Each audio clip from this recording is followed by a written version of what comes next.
Une déclaration de Paul qui n'est pas incluse dans les récits de l'Évangile est: car toutes les fois que vous mangez ce pain et que vous buvez cette coupe, vous annoncez la mort du Seigneur jusqu'à ce qu'il vienne. 1 Corinthiens 11, 26.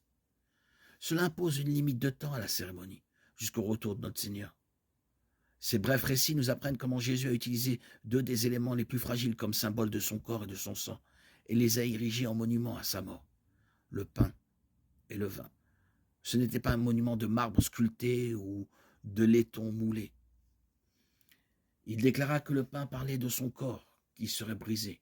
Il n'y avait pas un seul os brisé, mais son corps était si gravement torturé qu'il était à peine reconnaissable.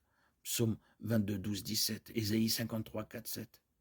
Le vin parlait de son sang, indiquant la mort terrible qu'il allait bientôt connaître. Lui, le Fils parfait de Dieu, est devenu l'accomplissement des innombrables prophéties de l'Ancien Testament concernant un Rédempteur. Genèse 3, 15, Psaume 22, Ésaïe 53. Lorsqu'il dit « Faites ceci en mémoire de moi », il indiquait qu'il s'agissait d'une cérémonie qui devait se poursuivre dans le futur.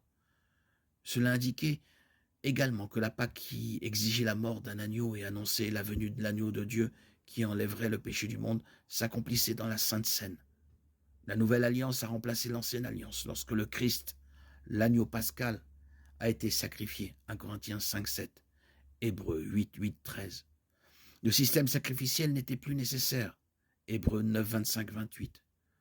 La Sainte Seine, la communion chrétienne, est un souvenir de ce que le Christ a fait pour nous et une célébration de ce que nous recevons en conséquence de son sacrifice.